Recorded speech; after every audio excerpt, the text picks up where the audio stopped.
I remember he was really trying to get in that brand exclusivity call before that meeting. I remember that. Yeah, 2 or 3 days before. it Which is was, yeah. insane. And how did that meeting go then? After our call, what would you say in regards to essentially the knowledge you picked up on that call when you went towards or went on to that meeting? I think it was more of an understanding of what to prepare and what to Yeah. present. I think Yeah, that was the main thing because before that we did not have a clue how to present ourselves. But after the back end of your call that we had with you, it made more sense of what information we need to provide and how to present that data to them, which we yeah. did. We created a presentation, presented it, and he was shocked. He didn't expect it. Obviously made it look professional, obviously followed their color patterns, their brand's patterns, and had a face-to-face in the warehouse. We spent the whole, I think it was like a good 5 hours actually, with the sales rep. And I think it went really, really well because the sales rep, when he was finished with the meeting, was like, I've never ever had a presentation that good before. So what are the projected numbers looking like on this brand, do you think?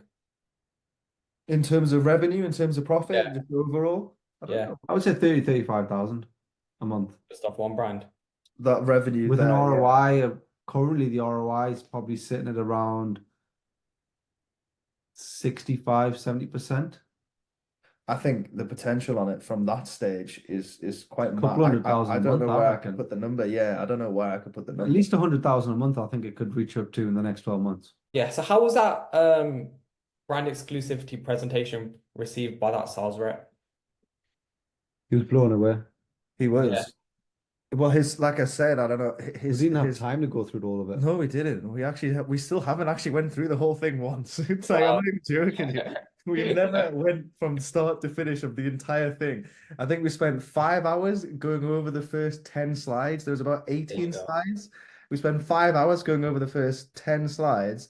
He was like, I've got to go now. I didn't realize it, but it was value. He was happy with it. He left and then called me and said, and as he was leaving, sorry, he was like, I've never had a presentation like that in my life. And he's been working for that company for like 18 years, I think it was, or More something. than that, man. Like, 30 is years. it 30 years or Yeah, something? since the Yeah. 90s. He's been there for that long, and he was like, I've never had anything like it. So that was a good one. We were happy with that. He left and then called and was like, look, can you just send me the presentation? But yeah, how big is this brand out of curiosity? Like outside of Amazon as well. It's 20 million turnover? yeah, 20 mil turnover, yeah. And their sales rep was completely blown away. Yeah. Yeah. What would you say to people who are on the fence essentially about our services? Don't be. Yeah. I mean, I don't know what I could say or couldn't say. I mean, It's definitely Yeah. value, a lot of value to yeah. be learned. A lot of value to be learned. A lot Especially, of like, why didn't I think of that moment? Like a lot of like that. What? Like what's Yeah. going on here? It's and a lot of confidence. I think that's a key thing as well. It's a lot of confidence because you can, yeah, you can. We live in a era where it's not hard to find stuff online. You could find a lot of things online. You can go on YouTube, for example. You can probably learn so much from YouTube, but it's the time and it's the confidence. Have I watched the right video? There's 100 videos on how to do, for example, I know your course doesn't go into PPC, but that's a really big Yeah. one. There's probably hundreds of ways to tackle PPC, and there's probably hundreds and hundreds of videos and models. And it's the case of like, well, I've watched 10, I've got 10 different ideas. What do I do now?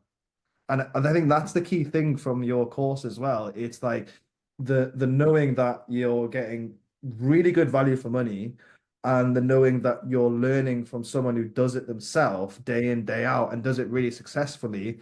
I think they're the two most crucial things.